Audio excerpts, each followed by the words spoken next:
your skills and size of system. We all want to see your underwater kingdom. Beginners and masters, we don't give a shit. Show us your tank, I'm sure it's legit. Tell us all about your love for reefing. Tell us why that love is increasing. Get on our Discord and have some fun. It's what life is all about when all said and done. Relax and enjoy this salty tour. We will all learn something, for that I am sure.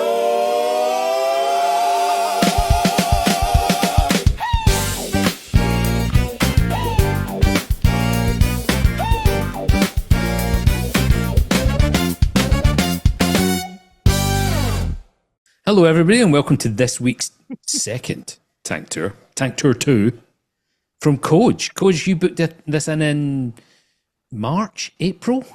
6 months ago, yeah. So my tank is literally just a year old, so didn't really want to go too early. We're all really excited to finally find out what's going on in your reefing world. So how do you want to do this? Do you want me to full screen your tank or just leave it as is? On this screen, I will present, if that's all right. Go for it. There goes nothing.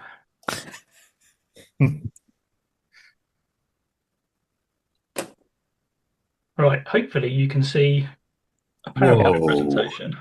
Here we go. Right. Fucking hell. Not nervous at all. Okay, so most of you will know me as Coach. Some of you will know me as Chris in real life.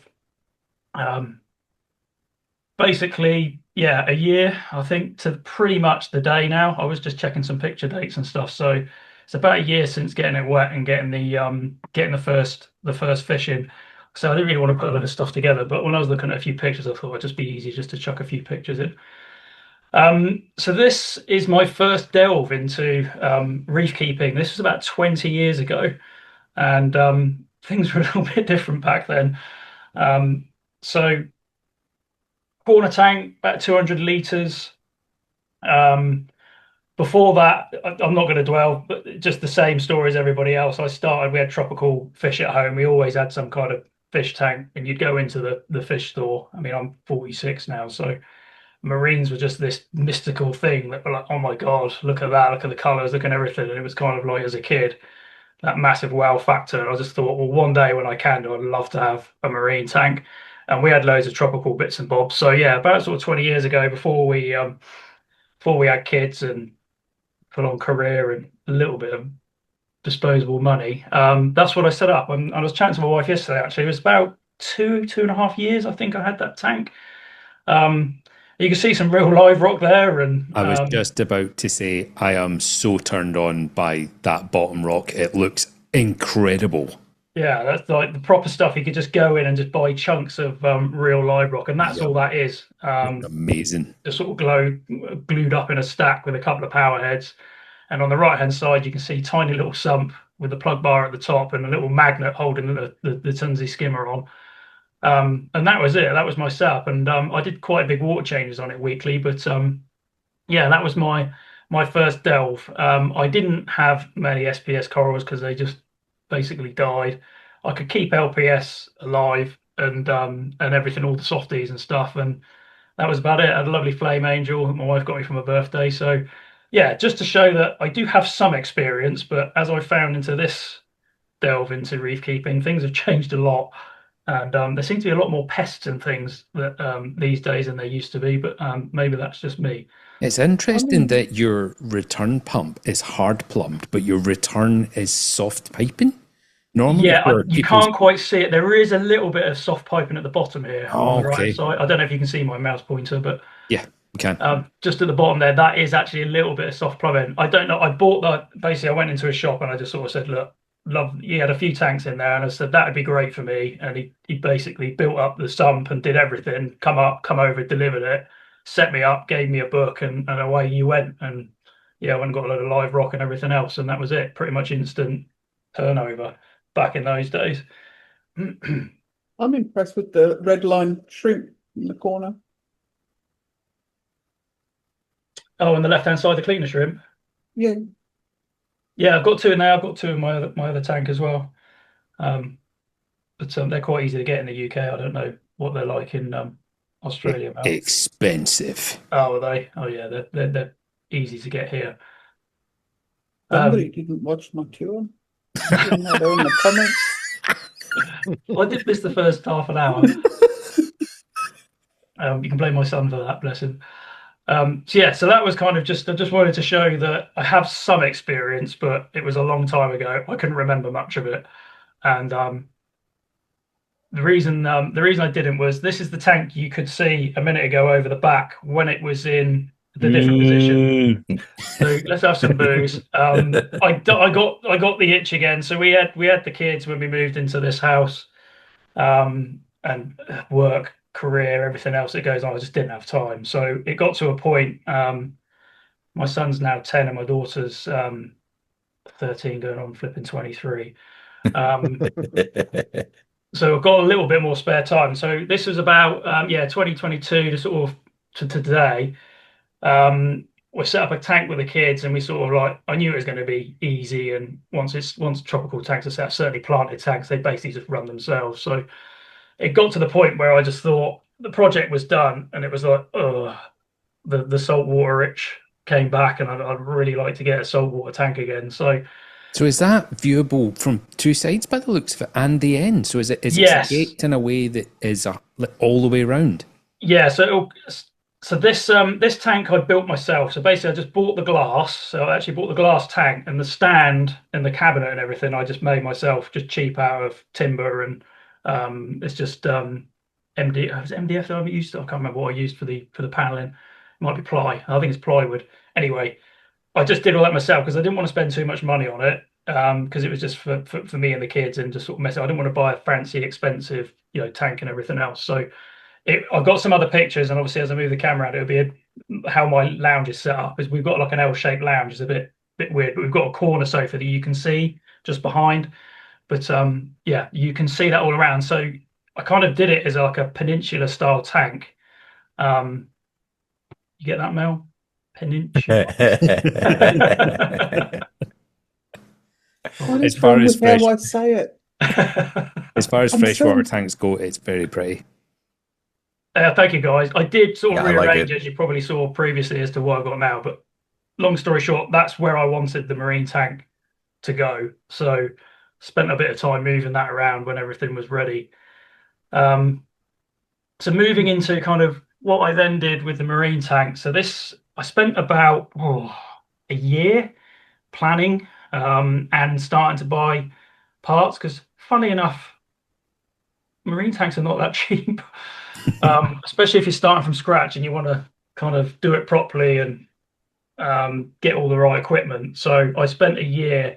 Okay, how do I want to set this up? What do I want to do? It's in the lounge, so it needed to be quiet. I didn't want to let a light spill over the sofa, all that type of stuff.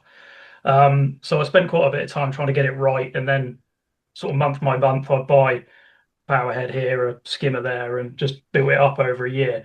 So I ended up going for an Aquariums for Life tank. This is just a bog standard tropical tank, just to kind of keep the cost down a little bit. There's no included sump or weir or anything else.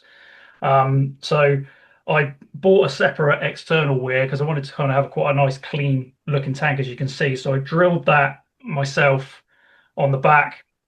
You can see how I've set it all up on the left hand side there. And also I procrastinated over this over a long time. And is it Matt? You got drilled tank at the bottom for returns? I can't remember. For closed loop, is it yourself or is it Liam? No, not me. Liam. Okay, apologies. And I turned fro, but I really didn't want to have power heads or anything on the end of the peninsula. I just think it looks, to me, it just looks ugly. And the cables and everything else. So I thought, well, okay, well, what can I do? And what I've done, as you can see on the right hand side, is I've drilled my return in the bottom of the tank at the far end. So to generate flow and disturbance at that end, I've actually got the returns coming in via random flow generators, and that gives me churn and flow at the far end. It's not perfect, but for me, I think it's enough to give me enough flow over that end of the tank without having to have a power head or a flow generator or whatever at that end. Hopefully that makes sense. So I've done things a little bit differently. So overall volume of that tank is about 360 liters or 95 US gallons.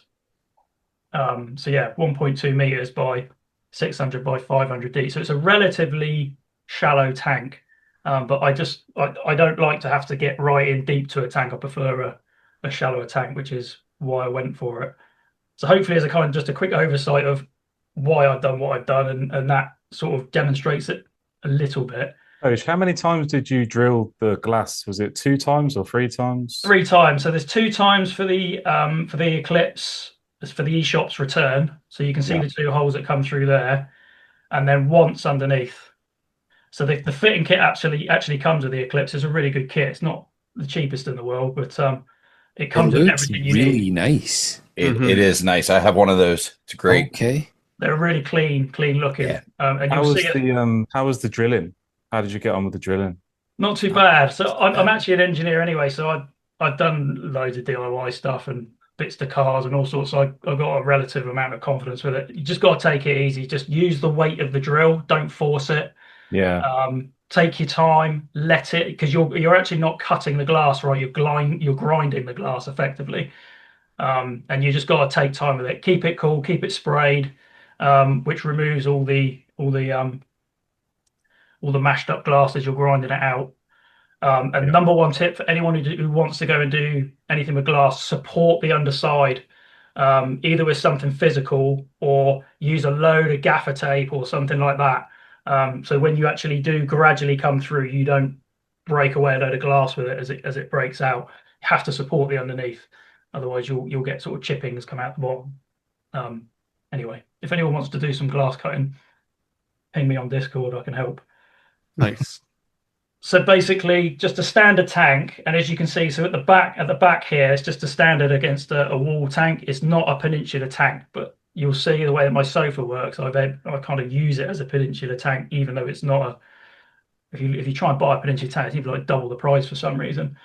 So the back of it is just a plain, open, normal standard tank. So I've drilled through here for the return, as you can see, and then the return comes up. I've got an isolation valve, and it goes up the top. Another thing I procrastinated about was I was just going to have it direct out of the tank via 2 non-return valves all the way back to the sump, but I wasn't brave enough in the end. So I have done an up and over for an anti-siphon, because I thought I'm not going to rely on 2, even though it's 2 non-return valves. One of them at some stage will stick, and then the other one will stick, and I'll end up emptying the whole flipping tank out. So in the end, I didn't. You'll see what I've hopefully you'll see what I've done.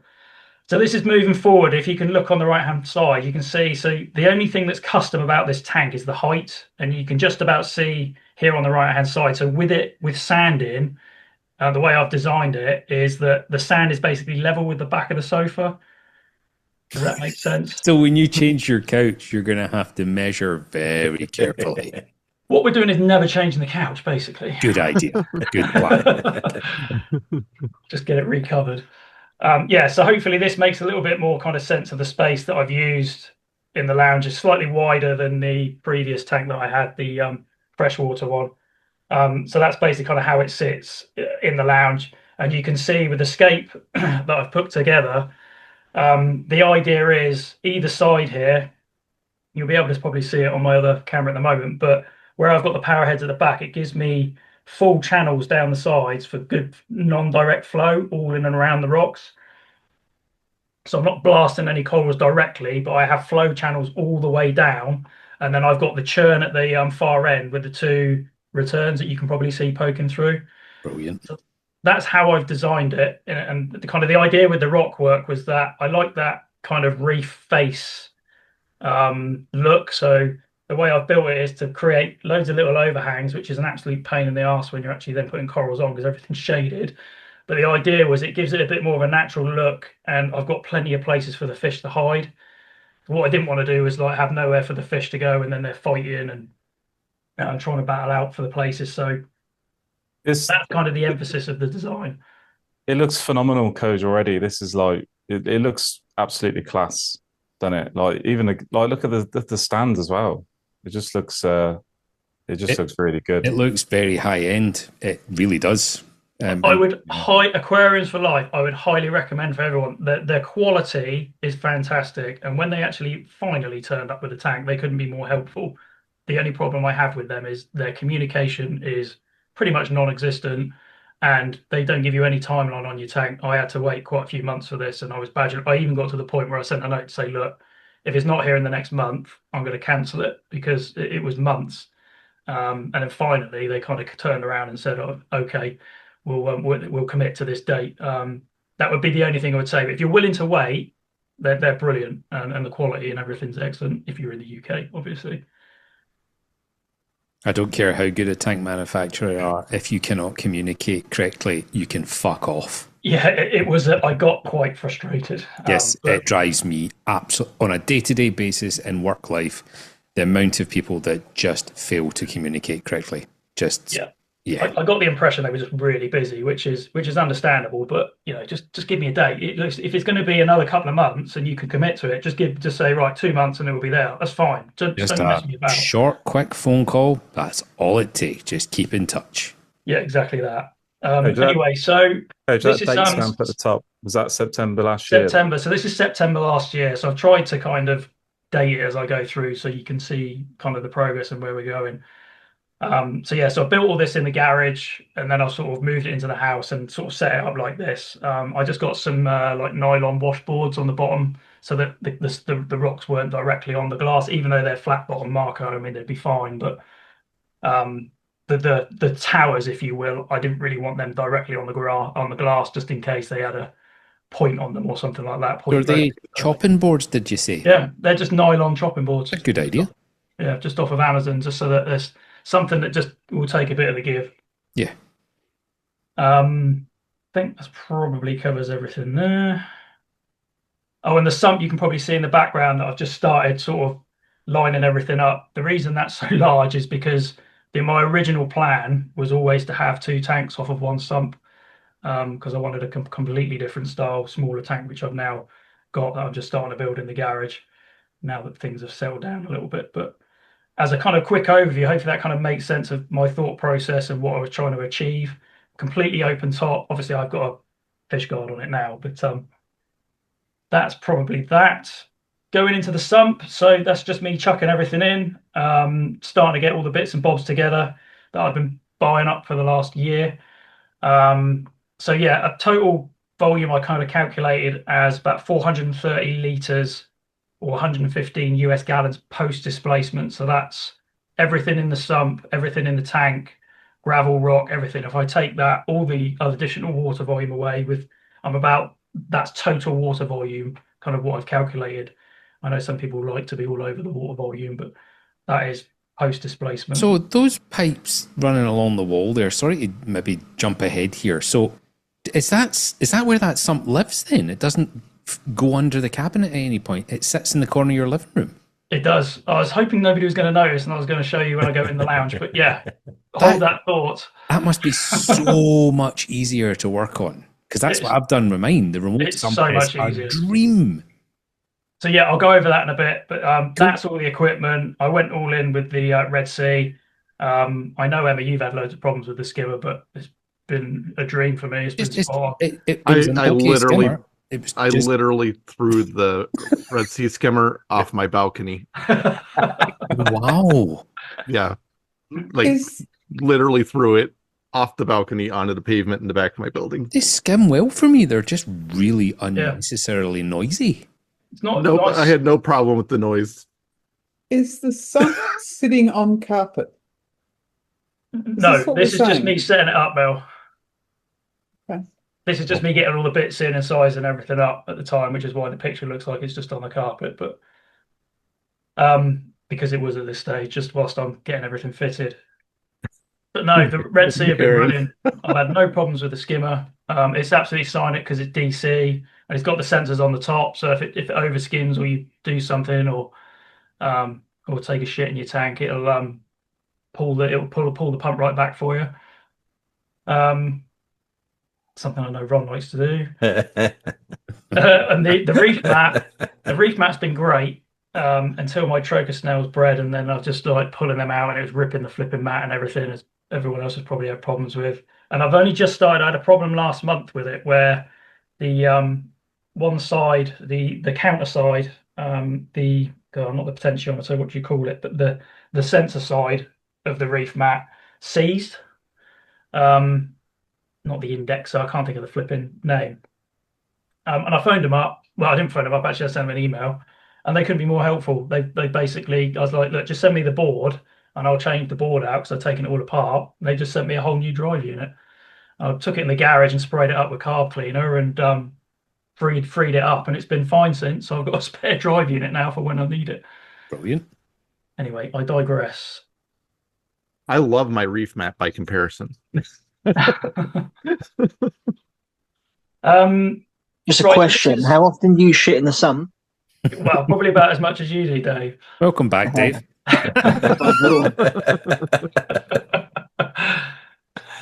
When I meet up with you next month for AAC, I was gonna just drop the pants down, Dave, if you don't mind. Well, I'm sure Paul would quite happily let you shit in his tank for him. Right, moving on. So on the left-hand side here, no longer on the carpet, Mel, as you can see. The left-hand side is where everything comes in, goes through the reef mat. I've got bio-balls in there. And then on the right-hand side, you've got the middle section and then the return section. And yeah, skimmer, and I've got Sporax as well, just for as much biological filtration as I can do. But that's not quite how it's set up now. But I'll show you the sump in a bit. And then this is the first fish in. So you can see the gravel's now basically level with the sofa. Everything's nice and clean. It didn't stay like that for long. The lights are on. So I've got two XR15s.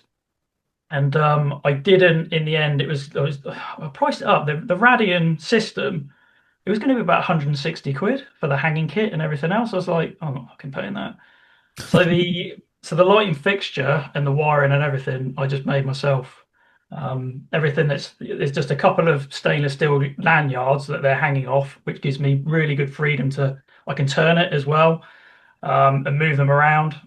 The stainless steel hanging wire I already had because I've got like a solar shade that we use in the garden, and the hanging bracket, if you will, is basically two sections of aluminium L extrusion bolted together. So I've hidden all the cables inside, but I can show you that when I go out. Absolutely brilliant. Yeah, that's cool.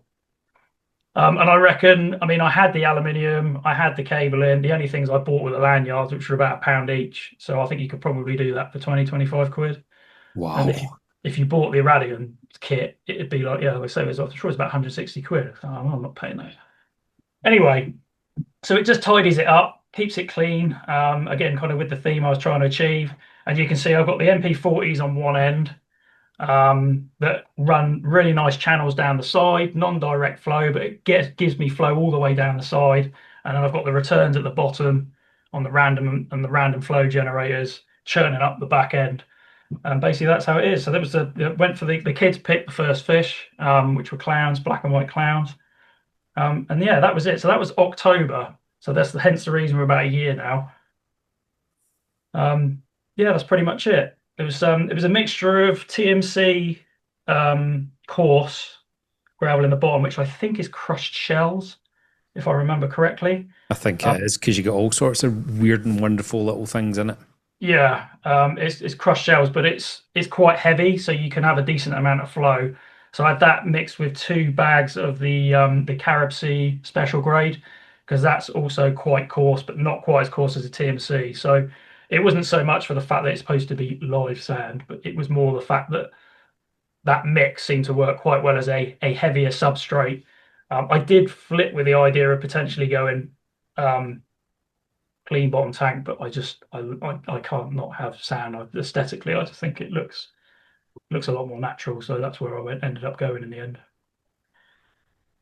So that was it, really. Yeah, my intent was never to have any corals on the sand, but that's just slowly started. I think the Steve effect of just finding space for things to go. And because I rake the sand every week, so I've got like a sand rake that I use, and I just spend 2 minutes just turning the sand over, so I don't get any detritus build up, and all the polyps and everything comes out on the corals. It's much more sort of, you look at a natural sea, right? Especially in sort of windy conditions, it churns right up everything. You can't even see the corals, and it's quite a natural feed, I find. So it doesn't bother anything at all. All the polyps come out. So yeah, I just turn over the sand every week just to keep it clean. My blue cheek goby does the same throughout the week, but What do you do the turnover with, Coach? it's just a rake. I've just got like a plastic Okay. rake. I'll show you. I keep it in the sun. I just made up it's like a child's plastic garden rake, and I just put some PVC tubing in the end of it, and I literally just go in and just turn the sand over. It only takes 3 minutes, if that, to do the whole tank. So that's part of my weekly maintenance. Yeah, and then so we're into November now. First coral's in, and you can see I'm starting to get the usual dinos, diatoms, or detins if you prefer. The Adams. Those I got quite high silicates. I noticed there was some silicates leaching out of the rock. I haven't done it this time. I've soaked them, but I didn't. Basically, I just rinsed the rocks off with RO. I should have soaked them. So that, I think, probably added to my first few weeks of woes. But yeah, usual early tank mess, which unfortunately gradually got worse, as you will see. Yeah, second fish was a blue cheek goby, which is great. But you can see the Duncans. I think it was 2, if not 3 heads when I bought it. Yeah, that's about 12 or 13 heads now. Which is one of my favourite corals. I don't think a lot of people like Duncans, but I really think like they're them. amazing. They're a lovely coral. Yeah. I think they're really, really underrated. Has yours got the kind of green skeleton? No, the skeleton I don't think is green, but they're quite prevalent green on the heads. But I really like them, the way they move around. I think they're really pretty coral. But Yeah, I'm a fan as well. Yep. I love Duncan's. I've got the purple and the green one you was on about. I've got 2. yeah, they're really, really nice. Canary coral as well. Yeah, they are. You're quite right. Yeah, if it's in a sulk, you know something's going on.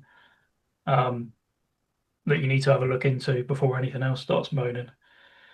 Right, now we start getting into the fun and games. Ulva, which was something I didn't even know about until sort of, well, I don't know, was it December, January when I started seeing it? It must have come in on a frag or something. And as you can see, it completely overtook my tank. It was a right mess for a while, to the point where it was impeding corals, and it was sort of starting to kill back some of the coral tissue. This was a real pain for me for quite a long time. And yeah, you can see it's not the prettiest of stages, if you've got to deal with that, and where you just got so much real estate. Yeah, I didn't have a lot of coralline at that stage. The Ulva just completely took it over. I didn't have enough cleanup crew to keep on top of it, or fish. Even that said, Coach, it still looks really nice, doesn't it? I agree. Yeah. I'm just looking at the corals. I'm just looking at it thinking it still looks really, really good. But yeah, I know what you mean. A few months there of obviously putting corals in and starting to slowly build up. But I was just, every time I looked at the tank, I was kind of like, oh God, it looks horrendous. Ron might recognize some corals. He sent me some corals, unfortunately, during his days of failed heat packs in the winter from Scotland. And the water was very cold when it got to me. I was actually amazed that anything survived, but I can't remember, was that a Monty? I can't remember what it was. Montipori, yeah. The green Monty survived, and the smooth skin, smooth criminal, was that one? That's it. That survived, and you can't see it on here. Oh, the what was the green and brown polyp one? Leptastria. Leptastria, that was it. That survived. That all completely based out, and then I moved it, but you'll see that in a bit. And there was the green slimer, I think it was which I'm not joking, went down to 2 polyps on the frag. So the whole skeleton died, and I cut the skeleton off, and then the frag plug slowly died and withered away, and it went all the way down to like 2 polyps, and it's completely recovered from 2 polyps on the frag plug, which you're seeing. It's just started. It's now covered the entire frag plug, and it's just started coming upwards. So well done, Ron. That one's looks like I've got a.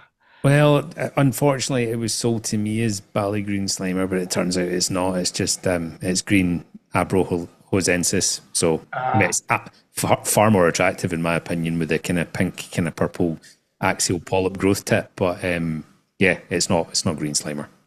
Okay, it looks like green Slimer, but it is green and it does slime up. So you know what?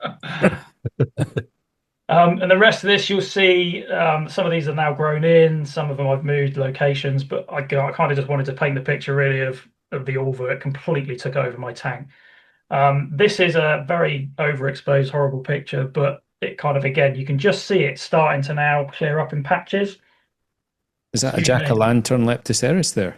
That's a jack-o'-lantern, and you can see that's now starting to grow out, but also it did recede somewhat from all of the ulva that overran it. And you can see the Leptoceras at the back as well. That's started to kind of grow out on the rock. Yeah. But everything was, I probably had a couple of months worth of stunted growth on corals, because it just started to attack everything. But you can just about see coralline starting to win some of the fight as well. So this is February this year. But yeah, not a pleasant experience. And this is a video that I think I shared on one of the salty banters. Some of you might recall. So again, this is May. Is that playing? It just always takes a little while to kind of catch up. Or not in this case. Is it not showing? Yeah, it's showing. It's just very jerky for me. I don't know if anyone else has seen it. Yeah, it's very frame by frame almost. Yeah. Okay. Apologies. It still looks good though, Coach.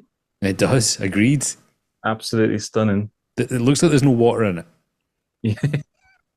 You can see the tank guards on the top now as well. We've got the DD one, which I think are really nice. They're quite clean looking. Apologies, that looked fine for me, so I'm all right. Glad you enjoyed it, Coach. But you can see as well, initially I put the fox face in. I wasn't planning on having a fox face. It's just such an overly common fish, and I know it's a more of a utilitarian fish, but my wife and I love the fox face. It's like having a dog. They're so characterful and really intelligent fish. Yeah, it's great. She follows you around, and she'll come up to the glass and she'll eat out your hand. She's great. So yeah, more coralline starting to come through, which is helping. The fox face was just loving it, and probably around about that time, I think I had a chat with you, Ron, about getting a bristle tooth, which you recommended. And the pair of them they went to town. Amazing workhorses. Absolutely went to town and annihilated it. So this is June with an orange filter, which always exaggerates things. So starting again to look a little bit cleaner. But you can see I've got nice clean channels down the side there. And yeah, just starting to add to corals, different bits and bobs.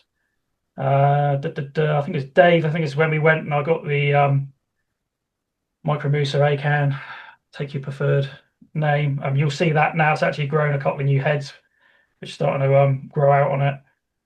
Yeah, and a few bits and bobs just starting to grow. You can see the Duncan at the front there, which is now starting to get a few more heads on it. Everything's starting to grow. I popped to see Sue, Crazy Chinese, and got my dream strawberry shortcake coral, which I thought maybe a little bit early, but that has absolutely gone nuts, which is great.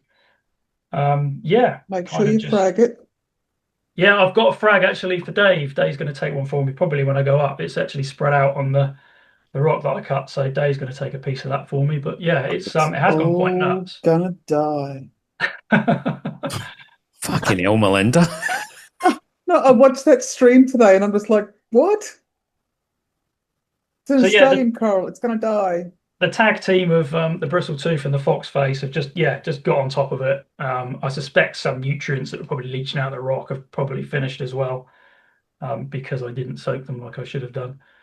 But I just assumed the old carob sea stuff. It just takes time for things just takes to time, balance. Yeah, it's every tank just goes through. I reckon between 18 and 24 months is that magical little time, and everything just settles and becomes amazing.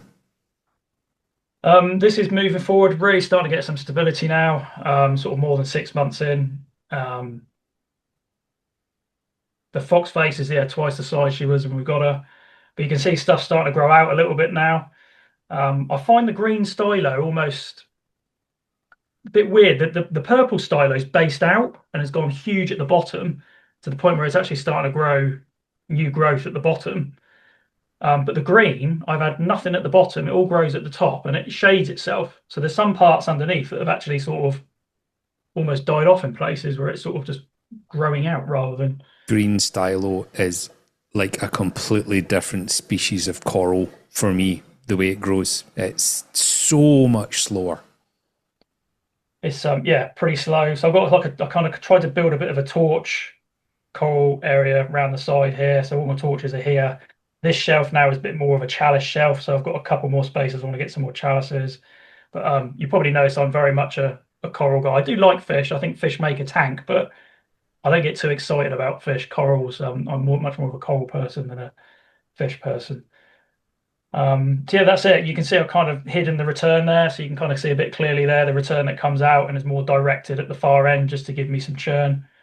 I think that's pretty much there. And then yeah, sort of 8 months in now. So this is July, and you can see the coralline's now really kicking in. A lot of people say sort of at 8-9 months, the coralline starts to go nuts. And yeah, I found it really did start to take off around that sort of time frame and spread out. I mean, it's difficult, right? Because it's barren rock with nothing on it when you start. But yeah, it's starting to get there. I've got another head on the I think it's a New York Knicks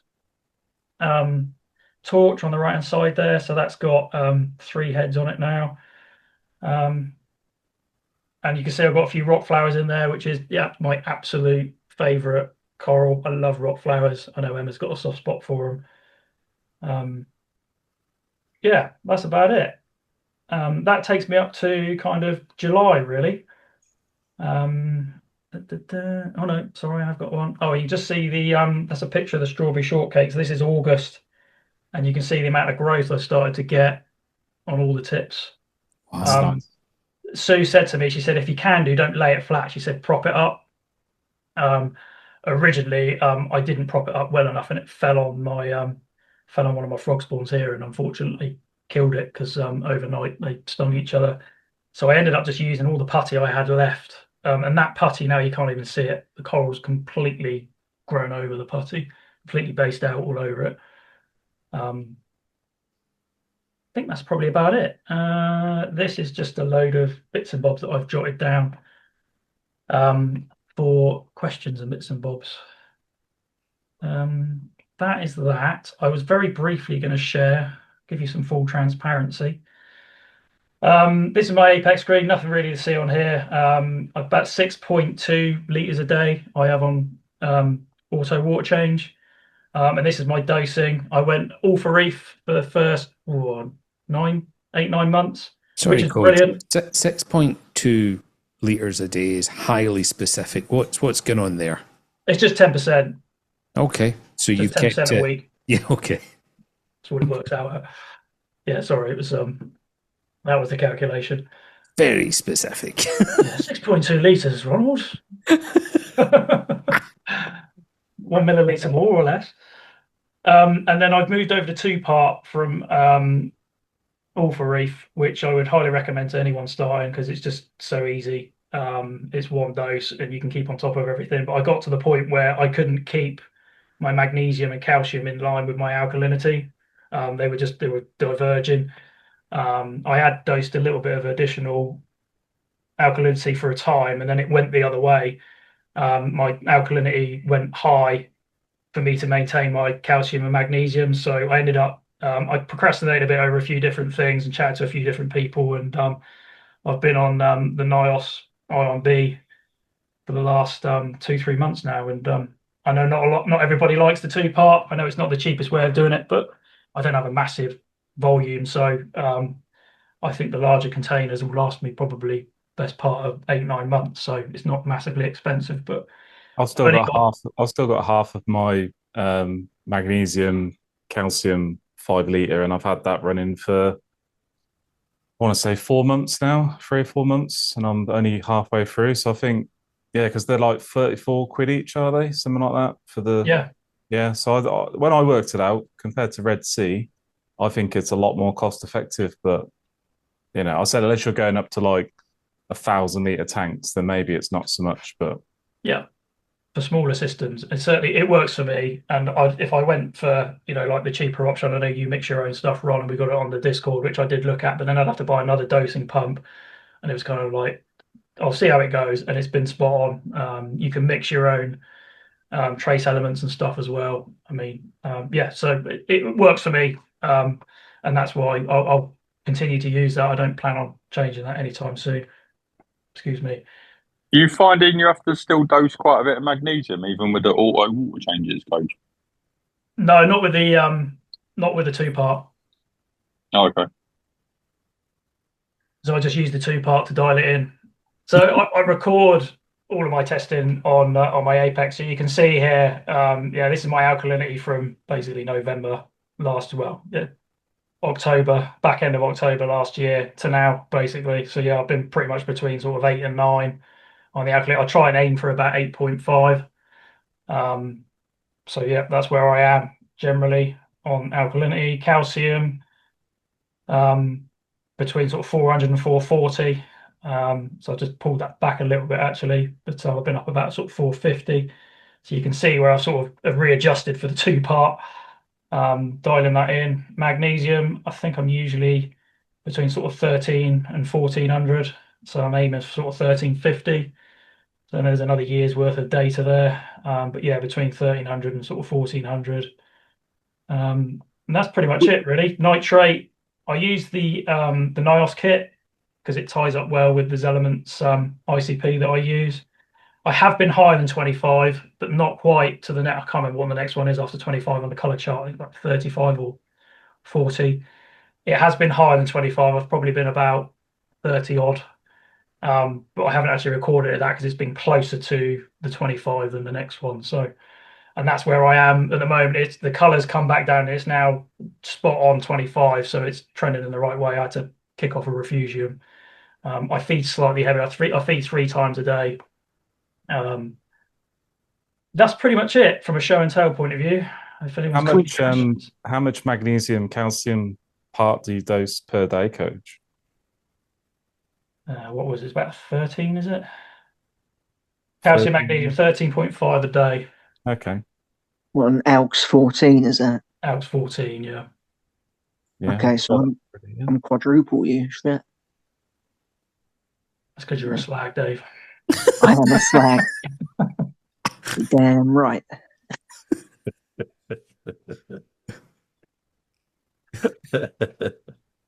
Okay. Anything question-wise on that lot? Sorry, I've thrown a lot at you there. Oh, on you go, Zach. So I have a question. I noticed earlier you showed your return like 2 RFG nozzles below the rockwork, but then earlier picture before that, it looked like it was off center. Did you re-drill or something, or? No, so it's just drilled in the bottom in the center of the tank. Oh, okay. And it goes into a Y, so it splits. Okay. If that makes sense. Yeah. So, what salt are you using, Coach? NIOS. And has it always been NIOS? Yeah, from the start. I did my reviews and bits and bobs, and I was like, that looks like a really nice salt to use. Mixes clearly. It's not the cheapest, but I've had no issues with it. I've had a year now with my mixing containers, and I've got a slight bit of brown patches on the top of the water. That's it. No staining, nothing else, nothing participating. How are you handling the cup? Like you can the sticky with the cup being salty. Sticky cup. The sticky cup. That's okay. The Let's put it this way, Mal. I wash after every use. Ooh, you Oh, like felt- you like a felt clean bit cup, shit. don't you? Are we still talking about your cup? Fuck's sake. So, lighting, Coach, tell us about lighting schedules, ramp up, ramp down. It's obviously I've got the 2XR15, so it's a 12-hour period. I do a steady ramp, heavy blue in the morning, up to about midday, and I have a peak of about 2 hours of quite white, and then it comes down in intensity to a slightly more blue for the rest of the afternoon, and then I get a tail off the last hour, I think it is, into heavy blues again at the end of the day. And how What are about, they? Red G6 Blues? Mine are the pros. Oh, pros. Okay. how about flow, Coach? What settings do you have your MP40s on? Do you mess around with multiple programs during a day? No, so I have I set it up originally reef crest, and I've got them on anti-sync reef crest. So I get the up and down of the reef crest throughout the day, and then obviously they alternate. So I'm kind of in and out with both sides, so it gives me a really good down one side, down the other side, and it's up and down in variability. And I find that works really well for me. I think I'd have to go and grab my phone. I think I'm about 60% power during the day, and at night I reduce it to 40 just to give the fish a little bit of an easier time to sleep. So I still got good flow. I mean, those pumps kick out some serious flow. If I go above, I think they're at 60. I might have even dialed it back to 55. But if I go anything above 60, I know it starts shifting my gravel around. That's the magic point at which stuff starts to move. Yeah. Does So I've kind of anyone got does anyone run their pumps less than that at night time? Does anyone go like right down to like 10%, 15%? Not me. No, Um, leave mine it's as the they are. most unnatural thing for an ocean. Yeah, I think surface turbulence on the ocean Changes. out with storms changes, but the surges and things underneath the ocean, nah, it's all the same, really. Yeah, I was just curious. Yeah, I just do it to give them an easier time. I mean, 40% on MP40s is still decent flow, but Yeah. How about quarantining new stuff when you get it, Coach? What's your procedure there? so for fish, I'm a naughty boy. I don't run a UV and I don't quarantine. They basically go straight in on a fish YOLO. perspective. But because I don't, yeah, I'm probably not the best person to ask because I'm not a fish expert, but I read a lot of stuff that sometimes as well, quarantining can add another tank, another stress, another move, and can be just as bad. So I know there are pluses and minuses for both. I clearly don't want to introduce something that causes them a problem, but I am done with fish. So I've got all the fish that I want now. I'm not planning on changing anything. So I don't run a UV. I have seen the odd, probably twice, I've seen white spot on my bristle tooth, and I have seen the bristle tooth flash a couple of times, but it's a tang, right? He's So got it under control, though, doesn't he? So you're yeah, feeding well, you're keeping the tank healthy. they're all fat. They're fed 3 times a day, twice with flake. So I feed flake early, flake late, and I use the Vitalis flake, which I think is brilliant as a food. I don't use pellets. I think if you've got big fish and you've got a lot of fish, I think pellets are a great idea because they're nutrient rich. But the few times I did buy some pellets, but most of them just sink to the bottom of the tank, and then they're just food for the shrimp. So I don't tend to, because I don't like to waste the food. The flake just I leave the power heads on. I don't take anything off. The flake gets blown around the tank, and everybody goes nuts. There's loads of food for everyone, and that's what works for me. So I feed flake twice a day, and I feed a frozen cube usually in the middle of the day. And I've got a rotation on the frozen. Mysis, brine, cobra pods. Occasionally I'll chuck some the worms, what they call the red blood, like the blood worms, which aren't even actually, I think, for marine. They're more a tropical thing. But I've got Mandarin, so she quite like, well, she feeds off frozen now anyway. She's absolutely fine. But yeah, that's basically it from a feeding sort of nutrient putting into the tank point of view. They're all fat, they're all healthy. I've never got any problems. The occasional nip here and there I might see on one of them, but then usually within 2 or 3 days it's gone. Is there any reason why you didn't choose to run even a small UV? Was there any reason behind that, or just? I'd always started it with I'd never had problems with it previously, so I didn't run a UV on my previous tank, and I knew if I fed well and I fed diverse, they were fat, they were healthy, and I never had any problem with the fish previously. So that was one of the things that I kind of leaned on my previous experience. I didn't have any problems before. That might be slightly naive because it doesn't mean you won't have problems again, but so far it's done me well. And they're all healthy, they're all fine. I was always on the proviso though, if I did see an outbreak of something, or if I got a load of white spot, something was struggling, I'll go and get a UV, and then I'll run it. Is it the Eheim ones? That's the one that I was looking at. They're quite compact, and you can get them right in the sump. So I've got a spot for it if I need one. And they do a much bigger one now. So their top line model was 11 watts up until last year, but now they've got a 24 watt, which also you can actually access via an app. I don't know why you would want to do that.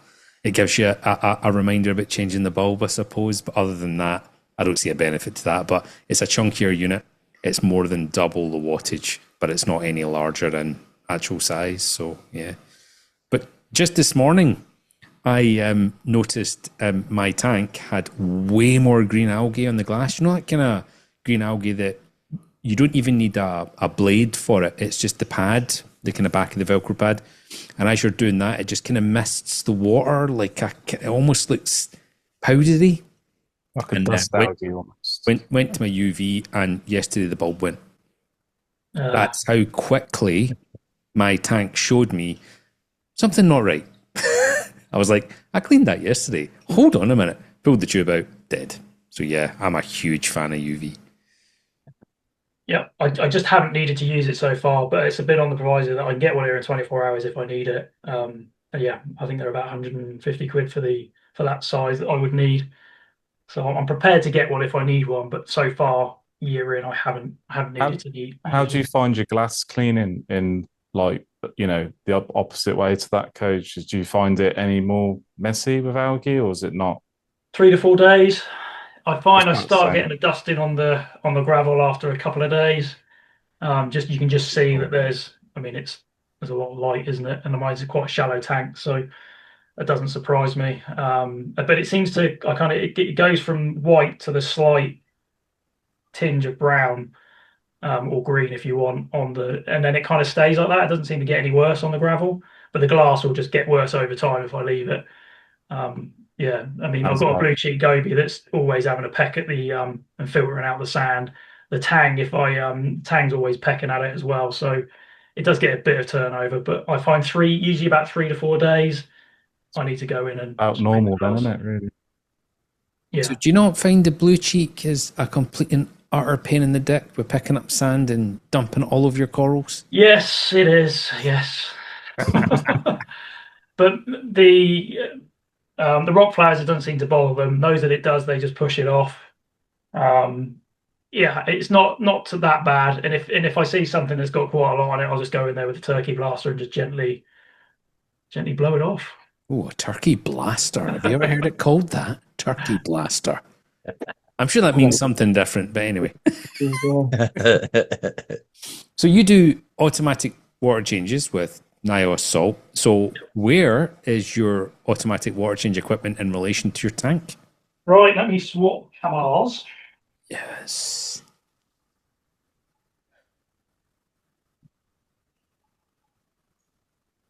How far away from his tank is he?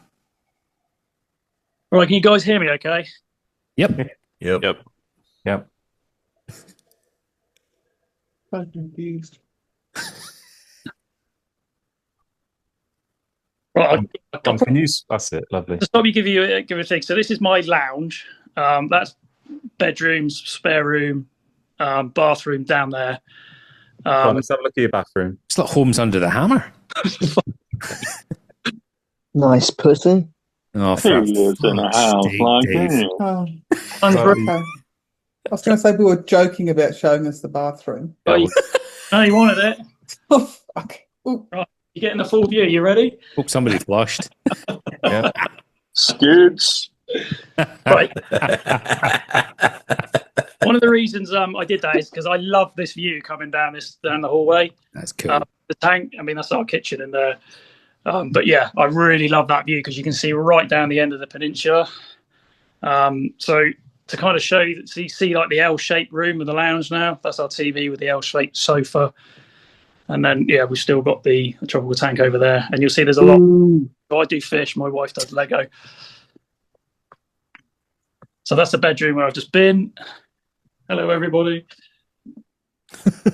Look at the rig. Yeah, so this is my telescope stand that I've jerry-rigged. Right, so this is the washroom. Hopefully you can see it okay. So I've got 3 containers, 2 at the bottom. These are my... Can you hear me okay? Yep. All good. These are my saltwater containers. These are 110 litres, I think they are. So there's 2, so I can mix one, use the other one, and I've got continuous saltwater supply. As soon as I swap them over, I generally fill the other one and mix it straight away. So I've always got basically 100 litres of mixed saltwater ready to go as a backup. They just fit in there perfectly, don't they? Yeah, that's how I've built it. So at the top, you can see I've got 1/2 inch down from the top, and that is a 220 litre container. Not too sure if you can read that. Very good.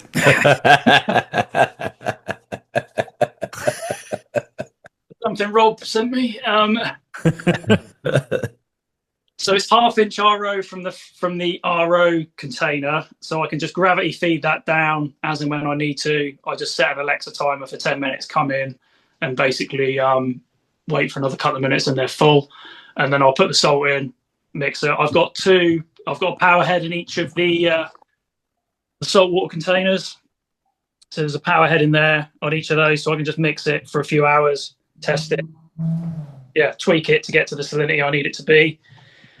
RO system is 2 pre-filters. I did have some challenges with this. I did share it on the forums quite a long time ago, but ended up being it was the membrane that was knackered, which is why I was struggling with high TDS. But basically, my water comes in from behind the dryer, goes through 2 pre-filters, 2 carbon blocks, 2 membranes in. Let me think about this. I didn't see it. They're in series, not in parallel. So the waste from the first one feeds the second one to reduce the amount of water that I use. And then 2 RODI, and then into the top. So that fills my RO container. And then, I can just grab it down, cut the valves down to the bottom into the salt waters. And you can see at the back, the 1/4 inch. So the 1/4 inch is taking suction from here all the way down to my sump. So this is direct from here. So you can see the lines go over the top, behind the door, and up into the loft. So I live in a bungalow, so it's quite easy for me just to run the lines up. And then they go out. What's your TDS from the tap, Koje? And then down the back here, and then they just run behind the sofa. My TDS out the tap's about 380, quite high. Okay. That's pretty much it. The only other thing I've done to try and make things a little bit easier is in here is also my auto top up. So I've extended the auto top up into here, so I don't have a separate RO water connect carb or storage. Everything comes out of that one container. Brilliant. So so the 2 lines that come out of here are salt water, fresh salt water from here into my dose, and the pump is in that RO container. And whenever my Apex calls for RO water, it pumps directly from here. Some people might say that's a bit risky because there's a lot of water there. The reason it's not risky is twofold. Number one, I've obviously got the float in the sump for the auto top up. The second reason it's not an issue is because it's such a long run. So the head pressure, careful, Dave, the head pressure is not behaving. the despite this being quite high, the head pressure is not enough to overcome the frictional losses of the RO tube because it's such a long run. So even if though I run the pump and I stop the pump, the flow basically slowly drops off. So it won't gravity feed. Does that make sense? Yep. Yep. So I've done it in a way that is quite nice and easy, not too time consuming. And I just run. I basically every single time I fill one of the saltwater tanks, I just top up the RO, and that's it. That's my little sort of saltwater, freshwater setup in the washroom. Coach, can you just show again where the pipework runs? It goes into the ceiling, doesn't it, in that room? And then where did it come back down again? Yeah, so they both run out the back here and up into the loft space. And if I come out, this is our front door, and all it does is this is the hallway, entrance hallway. So it literally just runs over this short section of roof, okay, and just drops down here. So this is where we store all of our coats and shoes and stuff. And it just drops down the back here, and behind here is the sofa. So it runs down the bottom and then runs down back behind the sofa. Very clever. And then runs all the way down to the sump. Any questions on here, or? Yeah, so I've added a new question to tank tour questions in general just this morning, and this one is, what is your partner's and family's thoughts on you and the reefing hobby in general? So that is very well thought out, very neat, and you've put things in place to ensure there's no flooding, Daniel. And yeah, so what was their opinion on reefing? Do they have an opinion on it? Yeah, well, kids, I try to let them have an opinion. No, my wife's very supportive of it. She knows what I'm like, and obviously we've had fish before, and she was quite happy to have them again. So yeah, no, she's good. The family are quite supportive of it; they enjoy it. What I will do is, if you guys are all right, I'll do the sump next. Yep. How best to do this? It's a bit That's so well hidden. So basically, I just made this stand, but what actually it kind of acts at as well is it's just a nice place to actually just have a cup of tea, just sit. Well, I told you Koje was small. But at the same time, it just takes a couple of seconds just to literally throw the cushions off. I was waiting for him to hit the Lego with the cushion. Yes. Right. So was I. And this then acts as quite a handy sort of kneeling mat. And I can do anything nice and easy on the sump. And I built it in a way that this, I don't know if you can see very well on the end here. I can't see what the framing. But this is just on magnets. Perfect. So with it closed, I can just get into the equipment side if I need to. I'm not too sure where you're going to see this. I might have to take the phone off. So you can see everything. Perfect. I've got everything quite tidy. Well, I say quite tidy. It's all just Velcro. So if I need to pull stuff out, I can do. This is the Ion B2 part. I've got one dose for the water change, and I've got one dose for the 2-part. And they're both quiet drives. Yeah, that's a very good call. They make no noise. Yep. Got plug bars in the bottom. Got my Red Sea controller on the left-hand side, which is for the skimmer. And I've also got the Red Sea pump, which is my backup pump, which I'll show you in a sec. And the Apex, the D&D temperature controller, and the core pump. That's pretty much it. So you're running 25.5. So what are your two points that you've got it set to? I can't remember. I think it's about a 0.5 swing. Okay. 0.7 swing, I think it is. You'd probably be able to look back on the Apex. Yeah. So between 25 and 26, roughly. Yeah, as you can obviously see it on the Apex. Yeah. And they match up perfectly temperature-wise. Very neat, Coach. Very neat. It's very clever, and it's very unobtrusive. This is just ply, multi-ply. So I just threw this up in the garage and just painted it with some acrylic paint. And I've sealed all the inside of the cabinet as well. So this is all sealed. So no no water can get out, and I've got the apex water sensor at the back of the sump. So if I do get an issue, here's where I drop the camera straight into the sump. So you can see I've got everything coming in on the left-hand side. So I run it's not a bean animal, it's just a standard Durso. So I've got a full siphon on one side and then a trickle on the other. And then I think it's the emergency drain, which isn't connected to anything here. So there's three pipes that come off of the external weir. That is just about to run out.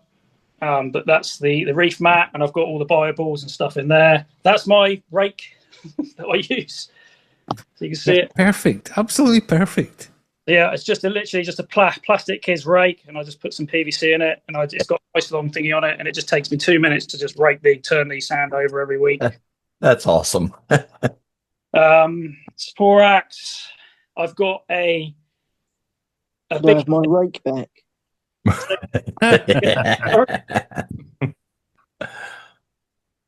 missed that. It's just Dave being Dave. I've got the backup heater is on my apex, so you should never control your heater off the apex because the plug bar is not designed for it. You'll burn it out. So I've got the D&D for my normal heater, but I've got a backup heater on the apex, and it's a slightly smaller one. So basically, it will pretty much be on full time. So if I do need the backup, not only will the apex tell me that the temperature's triggered it, it also shouldn't burn it out because it's a smaller heater, and it'll just basically be on constantly until I can get home. And I've got there's not a lot in here, as you will see. It's just all my fishy stuff. So I've got a spare heater that I keep if needed as a backup, but my actual running backup is just off the apex. So I've got some contingency there. That's now a refusion with a little refusion light because I was struggling with nitrates. I've got a little reactor, which is just GFO. That's very nearly run out. Once that does run out, I'm going to move over to lanthanum, and I'm probably going to change that into a sulfur reactor to get the nitrates down even lower. And then I've got the core pump, which is my return, and it's only I keep it on its side purposely because what I don't want it to do is come on and then shoot water everywhere. So if it does come on, I've just turned it on now, it will basically just churn. So I purposely just leave it on its side. So if anything did happen, it will just come on and just recirculate that section rather than shooting up in the air. And Ron, thank you very much. You sent me the spare apex coupling. Yeah, ideal. Absolutely ideal. So I fitted that. So basically it's just a straight swap. It's just the coupling off the top, put that one underneath, and away you go. Push the button. So my wife, I can just call her and say, look, there's a problem with the pump. Apex has messaged me. Can you just stick the spare pump in? So she knows what to do. That's absolutely brilliant. I mean, most people do have a spare return pump sitting in a cupboard a million miles away from the tank and they forget where it is, but you actually have it sitting literally ready to go. Yeah, she's wet. She's ready to go. And I actually use it sort of nearly every other day. I'll just come in and I'll just turn it on and it just cleans the bottom of the sump as well. So I've got another power head that I use every sort of couple of weeks. I'll just come in and I'll just power head the bottom of each section just to try and keep it semi-clean. But yeah, I do get a bit of cyano in here because I just leave the light on 24/7 at the moment. But yeah, and every so often I'll just pull a handful of the cheater out. That's it. That's the ATK module as we discussed. So that runs all the way back, and the line that runs from my washroom just comes in and drops into the little float at the bottom where the sensors are, and that just keeps that ticking over quite nicely. So where does your wastewater go, Coach? So two things. Wastewater goes through. So quite luckily, at the back here, just in the corner, I was going to drill another hole, but I didn't in the end. All my aerials and stuff come into the house there. So I managed to just open those holes up a little bit more. So I've got, because of the size of them, rather than, I was going to put a, well, it would be like a 3/8 or whatever it was, size hole for the water, so, for the air. So I've got a fresh air feed in from outside through that wall with some filter floss on the end of it that comes through. So that's what those two RO lines are feeding my skimmer. So I don't know if I can quite get in there, but you can see they go to, it's like a 2-to-1 connector there that goes, that's feeding fresh air into my skimmer, which gives me good pH. So about, I think you probably saw on the apex, about 6.3 to 6.4 on the pH. It's quite high. And then through those same holes, this one, I can probably see the line that's just dropping down in on this holder here. So that pulls out on on the suction side of the DOS, and just on the corner of the wall, you won't be able to see it outside. But I've got my roof drain, so I literally just ran it out through the wall, and it just ties into my roof drain into the sewer. Coach, did you just say 6.3 to 6.4, not 8.3 to 8.4? 8.3 to 8.4. Thank you, Mel, for correcting me if I said. Sorry, I was muted, so it took me a while to press the button. So, Coach, this is absolutely incredible, right? But I mean, let's talk about the elephant in the room. Why is your sump not under your tank? Because, as I demonstrated to you previously, there's not a lot of room because it's quite low for the sofa. But most people would be like, well, that's the size of sump I can have. Yeah, but again, because I wanted to have, number one, a slightly larger volume, and number two, I wanted to have a second tank off of it. I kind of like, well, there's a bit of space there, and I had a chat with my wife. I said, well, I could put the sump there, and I could just make a bench for us to sit on. And she was like, yeah, fine. So that's what I did. I absolutely love it. I mean, it's what I've done on my main system here in the office, and the ease of access to the sump is second to none. So it's just so much easier. So this is now all just storage. So I've just got everything in the container there. A few other bits and bobs. I know, I'll be careful how I say this, but a lot of people don't like these. The Hannah tester. This has been absolutely spot on for me.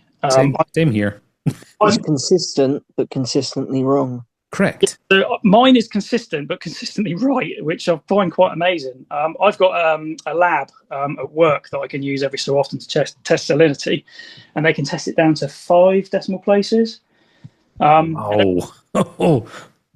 Every single time I do it, it's got a range, but it's basically accurate to what it should be accurate to. Ron, did you just get a boner then, thinking that you can test your salinity much better? Yeah, if you want one doing, Dave, just send me a sample. I'll get it tested for you. Sperm sample, no problem. Yeah, not one of your special samples. For fuck's sake. I've got fans that I use on the sump when it gets too hot. So I just open it up and I stick the fan on in the summer. It got quite warm a couple of times, and that's absolutely fine. I did think I might need a chiller at some stage, but the fan drops it a few degrees. So that's good. That's all my test kit and all my spares and everything else. I've got some dirty stuff in my all for reef. So that's all the dirty stuff that I use for stuff that comes in, corals and everything that comes in. They all get dipped, and I give them a good scrub and a clean and everything else, get all the pests and everything off of them. And I use... it's the Reef Primer is the one that I use. So everything gets dipped and cleaned. I've got the That's what I was looking at. use that as a cross check every month. I just check, make sure everything's good. The reason I find the Hannah check is good is I just clean it every time, and as long as you calibrate it within the required time frame, I find it's always bob on. And because it corrects the temperature, it's ideal for me in the other room because I don't heat the my fresh salt water tanks, so it obviously corrects for the temperature, which I find is great. I don't know if anybody else does this, but RO sprayer.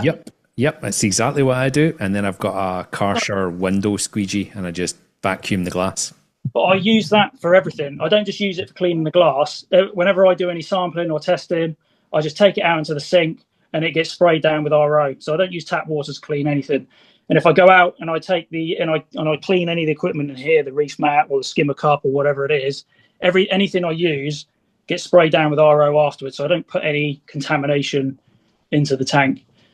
That's pretty much it really in here. I've got obviously the controllers for the power heads in here. I've obviously got the right sticker for the moldy fuck bunkers. Yeah. My battery backup's in there. That gives me about 6 to 7 hours. That's everything in the sump. So the lights and the power heads are not on the battery backup. However, because I have really good flow through the flow generator at the back, that certainly gives me enough for, not to cause me any concerns for a few days. It gives me enough turnover in the tank. So I don't run them off the battery backup. It's just everything in the sump. And if I get the alarm, I've also got the skimmer off of the Apex, so I can just shut the skimmer off on my phone if I need to, which would save a bit more time if I needed to. So is that the Delta 2, Coach? That's the 3. The 3. Yep. I think it was I got that on offer Anyone who buys one, I think you might have even said the same, you guys. Just wait till there's an offer. If you get one, there's always offers on. So yeah, Prime usually do good deals on those things. They do. That's pretty much it. I don't know if Steve's here, but wow. So that is a nice space that's reserved, Steve. He did just get a batch of towels, so he's I was not gonna say, really. how do you not have one? You're like in the same country. I have one, and I'm in a different country. You've got sweatier balls, though, Jason. You know, needs not anymore. So I don't have one because I have no balls. No, I told him to make a clam drying towel, Melinda. Has to be pink. So I hope any questions on the sump or anything else before we go through the tank? Don't think so. Covers most things. It's been a very thorough tour. Well, you've had plenty of time to prepare, so that is true, Jason. Yeah, I mean, like you've had like 7 months to prepare for this. I mean, shit. I think that's it. Apart from the tank, I was going to shut the windows and stuff, but it's a really horrible day today, so it's pretty dark anyway. But I might just close them because I was getting quite a bit of glare off the glass. I've become such a fan of the clear silicone on the tanks in the last year or two. Oh, really? I'm the opposite. They get stained, in my experience. I just run a toothbrush up and down, and they don't get too bad. But yeah, it's a preference, isn't it? Is that the wife's toothbrush or yours?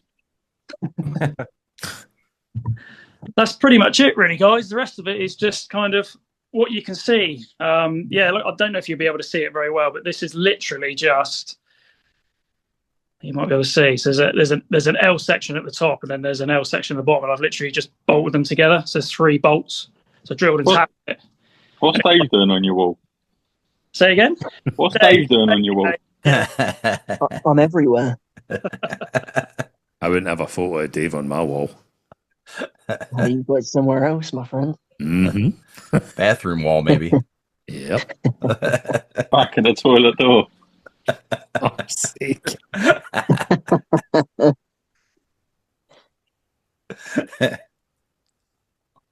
Yeah, that's probably about it without me trying to get too close. It looks great, Coach. Do you have plans for more corals? Or, I mean, see, to be honest, I think it looks great and I can see where it's going to grow out now. Yeah. Or are you still shopping? I'm kind of still moving things around. I don't have a lot of space left for growth. I've got those 2 chalices there that have already grown out quite a bit, and I'm kind of going to keep that whole shelf as a chalice. We've already talked about the jack-o'-lantern, so that's all kind of spread out now. It's funny how the camera just changes the view so much differently, doesn't it? But it doesn't look like it does on the screen to me. But the camera kind of fades a lot of stuff out. Those are PC Rainbow. I got them from Crazy Sue. You can see they've all sort of based out now. I put it in there, and within a couple of days, it started dying from the bottom. So I cut them off, stuck them back on, and they've all grown back out. The smooth skin Ron from yourself, that's doubled in size now. It has. And you can see the slime alert. So this is down to about 2 polyps. Sorry if I'm bouncing around. It's difficult to keep it. Looks like it's growing a little chode off it. Yeah, just starting to go. Slimy chode. You see the black mandarin swimming. She's all over the place. The one you might not see is the drama queen. She's down there, sticking her nose out. Oh no, my Duncan's literally just fallen off. Go back on. That's going to upset everything. That answers Dave's question. Oh, it is. Yep, there it is. Yeah, so she's gonna sting everything, but that sits on the end there. I wonder whether actually super glue is not enough now. It's actually I was quite surprised how heavy it was when I picked it up yesterday when I knocked it off. Lovely Duncan though, Coach, that is. Oh yeah, like I say, I think there's such an underrated coral. Coach, feel free to put the phone down and grab that now before everything does die. Yeah, we won't mind. Yeah, no, you sort it out, coach. Do it live. live. Do it live. Live. What view that is, though. Beautiful. If only you had an East Coast reefer towel to dry your hands with. Yeah, you're And your balls with, obviously.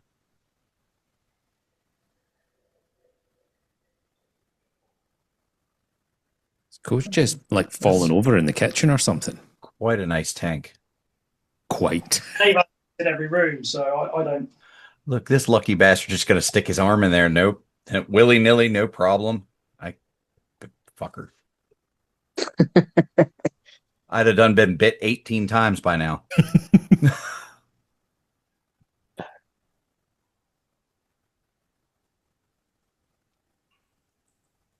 I just drip water all over the tank, all down the side, curse a little.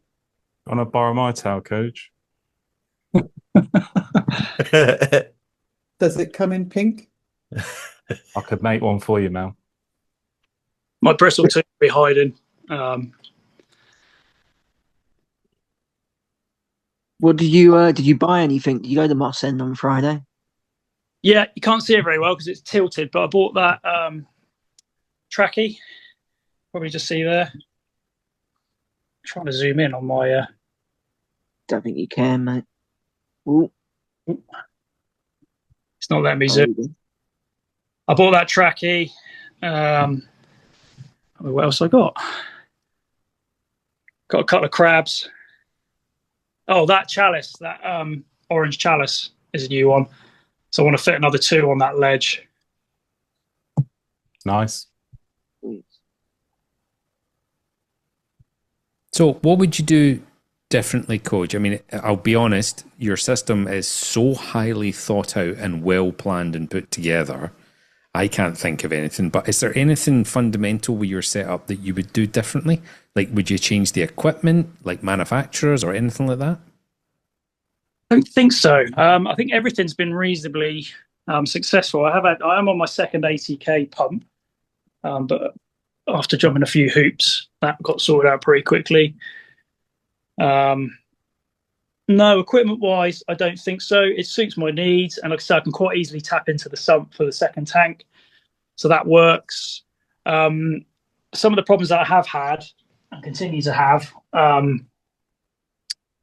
flipping vermitid snails, so I'm constantly crushing those. So I think I've probably missed a trick, potentially, with checking the corals going in. There must have been something I missed. I don't care how good you check. They get in. They do. You can't see them. I don't think it matters. They just end up in there. So that's a pest. I haven't had any problems with Aptasia. I have seen the odd one, and I did have one underneath one of my chalices the other day, but I haven't seen anything sprout up anywhere else. Whenever I've seen one, 2 or 3 of them, I've just put the stuff over the stuff over the top of them, and they've ceased to exist. Lighting. So that's what I'm now starting to find is a limitation. You can probably see the smooth criminal that I showed you is all growing in one direction towards the power heads. Yeah. Corals tend to do that. And I've seen it on a couple of other corals where they've based out on sort of one side. So what I would quite like to do, I mean, my setup is probably crying out for a couple of blades, just to get some light down the sides, as you can see. However, because we sit there... Stratons. Stratton. Yep, time for a Stratton. I did look at the Stratons. The problem with the Stratons is, which is quite a big problem, I'd have to spend about $2 fucking grand. When I've already got a kind of stable, all right tank, I'm sort of like, number one, I don't have that type of money. And number two, my wife would probably have a different opinion. Why you just don't tell her, Coach? And I don't like the look of blades with it kind of, because I've got quite a nice, tidy, clean setup now. I think the blades would just look a bit ghastly. And obviously I've got the shades on the XR15s, which keep the light down. So yeah, there's that. Oh, the bristle tooth just come out now by the looks of it. So I think what I'm probably going to do is get a couple more XR15s, and I will just extend them out to the sides. So I'll split them out. Yeah. I'll I think Dave, you were potentially going to be selling yours at some stage. I'll just see if I can find someone with some pros and buy a couple of. Yeah, mine are the blues. Yeah, I'd probably pros again. I've just taken a Pro 4 off Koje. Any good? And a what? Sorry, A Pro 4. a Pro Gen 4. 4. Gen 4. I probably just want to go for the Gen 6s again. That's the problem. So I might have to fork out and get a couple of new ones, but that's my only real concern limitation at the moment. There's not a lot of light that gets down the sides. Could you not go XR30? Yeah, I could do, but then what do I do with the 15s? Whereas if I just get a couple more 15s, I can also separate them out to the sides as much as I need to. Whereas the 30s are kind of fixed, aren't they? So if I get 15s, I can then sort of push them out wider if I need to, or bring them in. I could even tilt them slightly down the sides so they can provide a little bit more angled light. See, of all the tanks I've seen recently that would suit a Stratton coach. So what about the flex? Would the flex not be an option? Yeah, so I'd either if the ATIs, I'd either have to get 2 of the panels or 2 of the flexes to achieve what I need to achieve. But Yeah, again, the flex, you would almost be in the same position as your Radians, wouldn't you, right? You know, that long, thin, you're trying to actually get light to come down the sides of that scape a bit more, so the panel Strattons, the pros, would probably be better for you. Yeah, I'd need 2 of them. That's the thing. So I think the panels would be better, but then I've got the added challenge of the shading, and I really don't want to put some kind of 3D printed shade on the side of a Stratton. That's, you know, you want to keep it clean. So I know you guys have actually mentioned that the light spill is actually not that great. It is quite downward. Honestly, Did you not notice the difference between the Stratton Pro, the Flex, and the XR30s on show at Aqua H, Coach? Did you not notice that mind blow? I mean, Dave, being 3.5 feet tall, he wasn't even blinded by them. I mean, yeah. But Dave, would you not agree that the difference in the definitely. glare was unbelievable? You could literally look direct into the blade, and you would not the blade, the flex, and you wouldn't even notice. Yeah, completely right. Yeah. I think I never noticed. Go on, sorry, Greg. That would probably be a solution, but the problem is the cost. It's just a lot of money for an extra bit of light when I've already got some decent lights. I mean, I'd get some money back on the XR15s if I did sell them, but it's $2,000, right? Just sell your Porsche, Coach. Know what I mean? Job done. Yeah, I'll do that. Yeah, I don't know, and I know once you get to a point with Reese and you are successful, probably after a couple of years, and everything starts growing into each other, you don't want more light and more growth, do you? Actually, if anything, you want less. So I'm kind of like actually limiting myself somewhat to. I definitely hear exactly what you're trying to say there, because it is a problem. Yeah, and I'm not going to have endless tanks and everything else to put them in. So I'm not too sure yet. I haven't fully. I'm a bit annoyed that Duncan's fallen off. I'm not sure exactly what I'm going to do. So your lights right now have a shade around them, and it's kind of maybe blocking the reflection off the side glass. If you had one flex right down the middle and you lowered it closer to the water, you wouldn't see the glare from the side, and it would bounce off the light on the sides of the tank. Potentially, I understand what you're saying, although what I find is, yeah, you do get obviously some reflection off the side of the tank. I know that is a thing. I think the more I lower it down, though, the less light I will get. And I don't. What I need is some kind of that blade direct light down the side into the rock work. You're quite right. I understand what you're saying. I just don't think it would make enough of a difference. The shades, when I had the PAR meter, I tested the PAR at the top of the tank and down the sides, and I took the shades off and I did the same, and it made no difference. So the shades aren't actually making a difference to the amount of light that's being given to the tank or the corals. It's just stopping that spill at the top. But yeah, I think for me to get enough, like you were saying, Ron, I think I'd probably need to get 2 of the panels, really, one for each. Sort of, ideally, yeah. And it's just, yeah, I can't justify that. Yes, you can. Yeah. Did you get some more cleanup crew recently, Coach? I've got some bumblebees. How many did you get? I can't remember how many it was. It was 50 quid worth, which is fucking a lot of money to spend on bloody snap. I paid £30 for 10. I actually got 11, but it was 30 quid for 10. I think it was 20. I think it was about 20 I got. I can't remember. It's got to be one of life's most fucking disheartening purchases is coming home, your wallet is £50 lighter and you've got a bag of snails. Yeah. I hate buying cleanup crew. Yeah, it just Sucks. such a horrible purchase. Yeah. The black clowns are very distinctive. They stand out. The pair of them too, that's really perfect. I do like these. Like I said, I'm not that much of a fish person, but the personality of the fox faces definitely stand out. She's a right character and a fatty. Did you actually reel off what fish you got, Coach?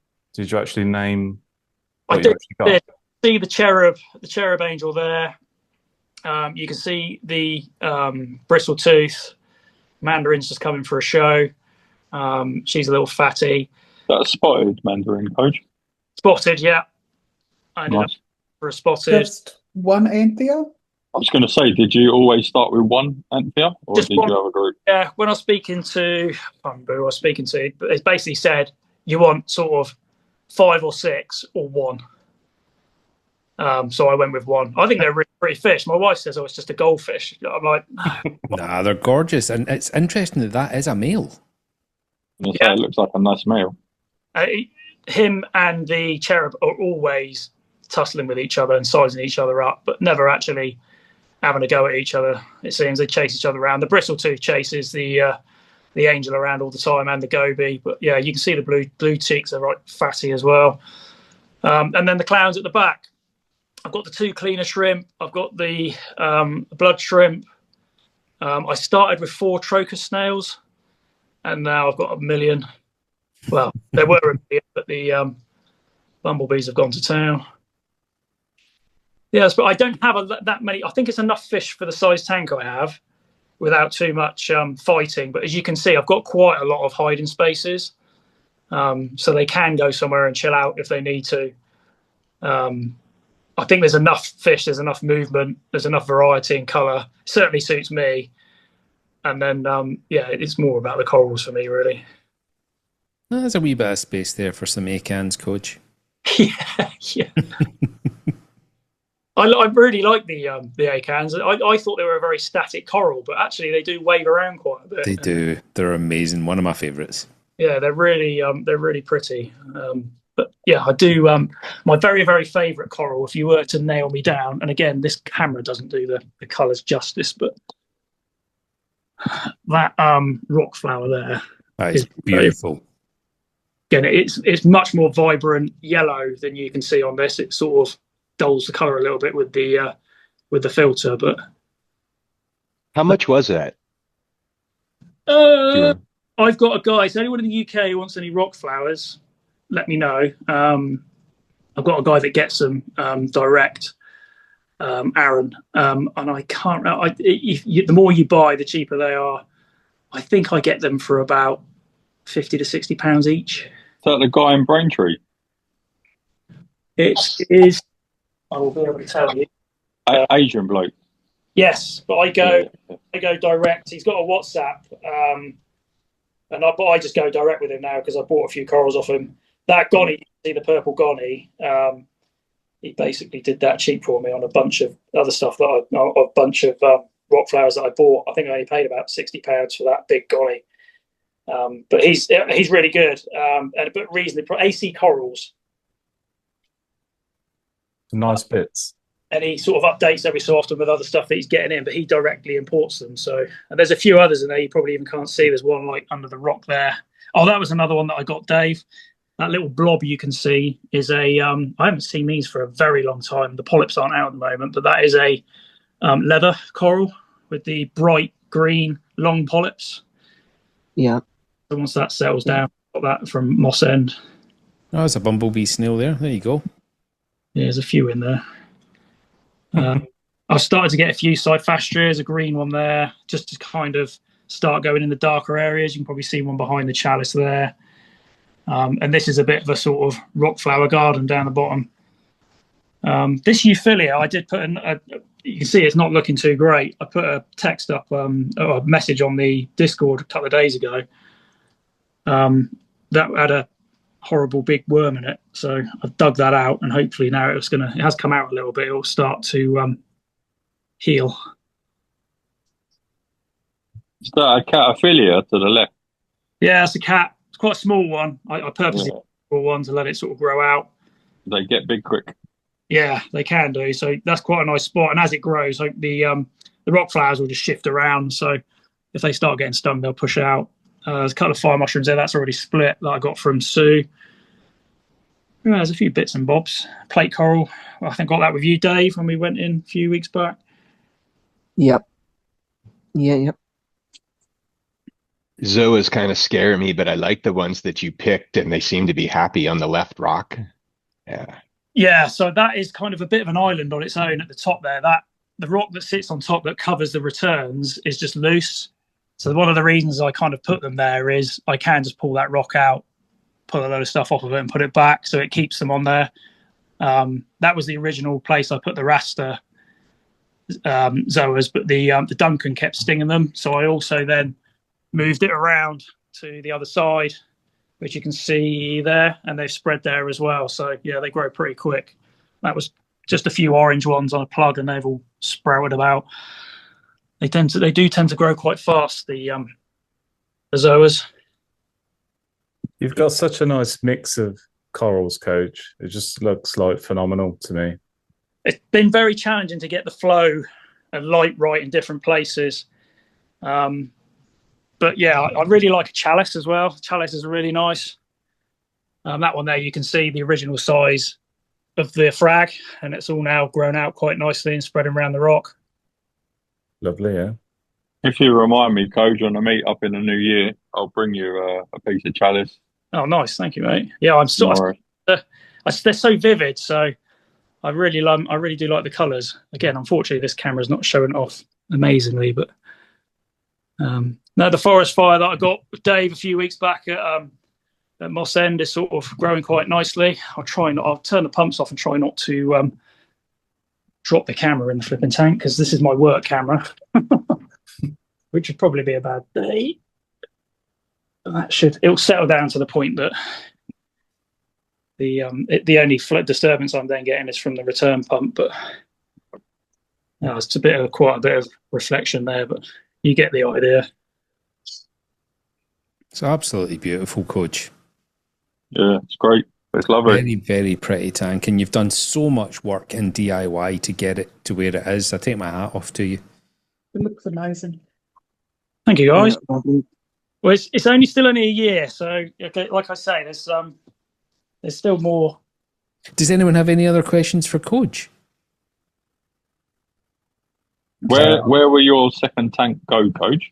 To that one? It's going to go in the same place that my tropical is. Oh, you're going to get rid of that?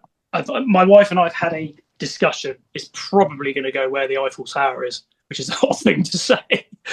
But I think it's going to go there, and then the Eiffel Tower will move to where the tank is, so I can have it closer to the sump. Because these,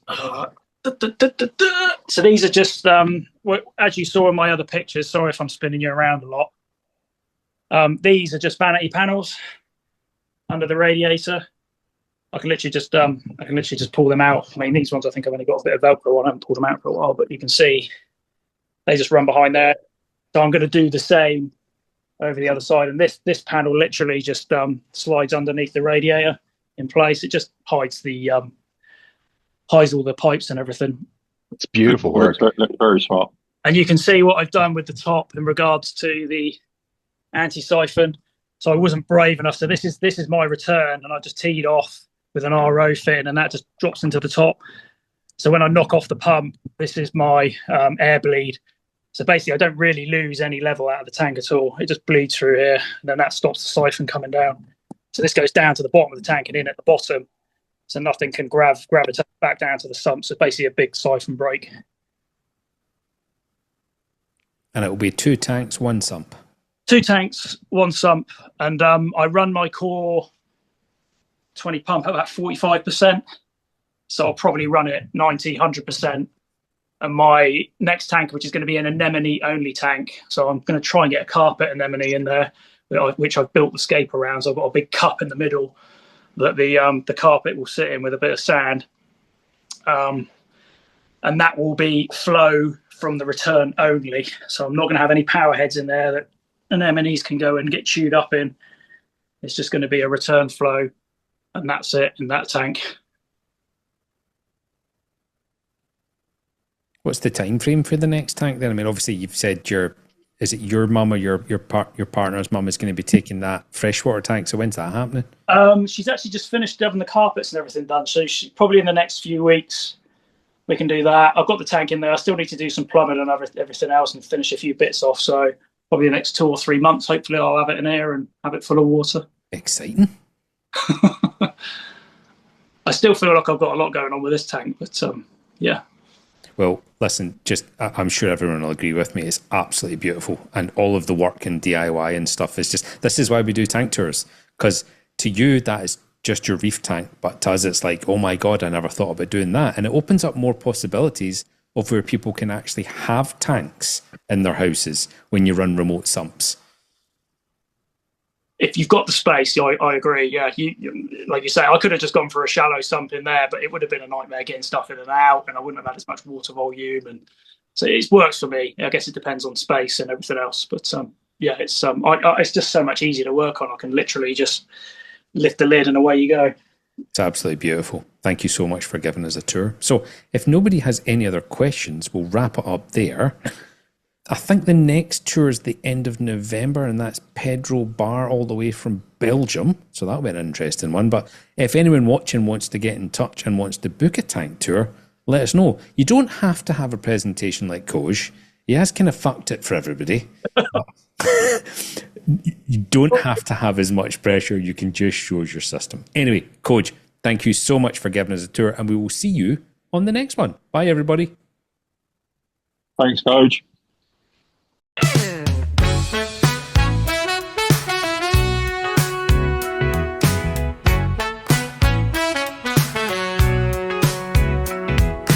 Thank you so much for watching, everyone. I'm sure there will be more to come. We appreciate every last one of you. Hit like and subscribe, it's the least you can do. Reefy AF Tank Tours. Get in touch if you'd like to give us a tour of yours. Join our Discord channel and join in the fun. Talk reefing and nonsense, although most just run. Reefy AF Tank Tours. Get in touch if you'd like to give us a tour of yours. Join our Discord channel and join in the fun. Talk reefing and nonsense, although most just run.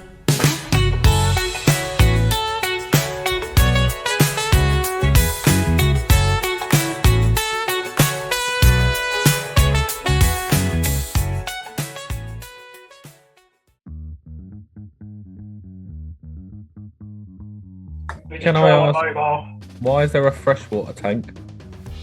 Boo. It's just for you and Jim, mate. Well, you can go fuck off then. Can you hear me all right? Sitting here thinking, who the fuck is pushed up along? Yeah, unfortunately. That's his nickname.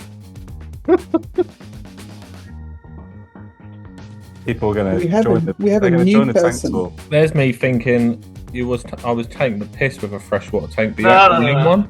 I thought you're fucking having it now, mate. Well, it's not the same though because it hasn't got ultra reef above it, so it doesn't count. There we go. That was great in the live yesterday. We were all confused about what the camera was. Oh, there you go. Now you're part of the club. Ask and thou shalt receive. Oh, fuck off. Oh, sorry. Yeah, I keep forgetting there could be shenanigans at the end. I'm typing, sorry. Yeah, where's Steve as well? Oh, he's too excited. He's too excited. busy building his escape, probably. Well, Yep. they ain't gonna water, are they? Tasty. Need more water. Could be too busy. Oh, no, hold on. He has just messaged. Just realised it was Koje's tank tour. Sorry, but he's a... Oh. At least Pretty much he's what I truthful. expected. Where's the dedication? He could be doing this while he's watching the tank tour. True. That won't make YouTube. And is Dave back from fishing yet? He should be. Yeah, there. he got back late last night. He was messaging. No Yeah, excuse. Should be Talking in. about. And Darren was in at like midday. Yeah, the camera can let things down, can't it? I think Koje mentioned it a few times during the tour. Blue, it's grey, it looks like shit. I think they were in the comments. Yeah. That was old Jim. Love Jim. Love Jim. But yeah, she quite liked your tank, Dan. Thank you, Melinda's mum.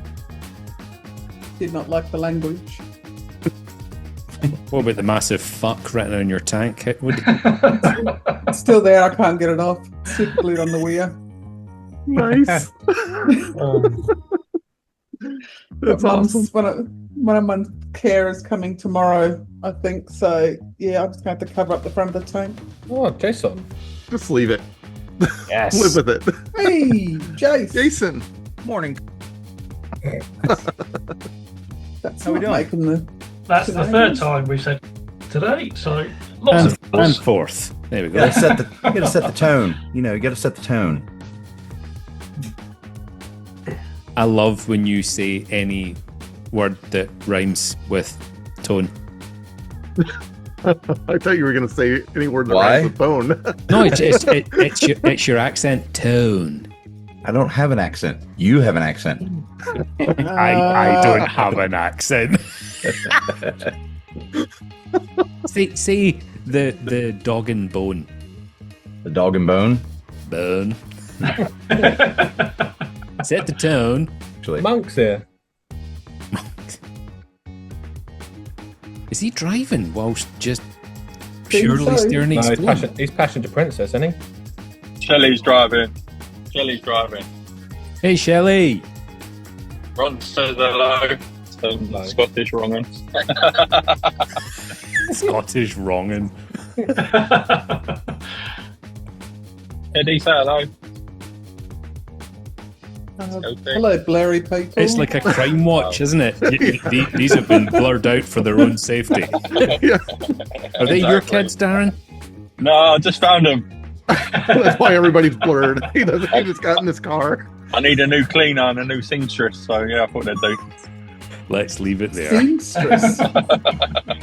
Seamstress, yeah. He's got holes in his socks. What's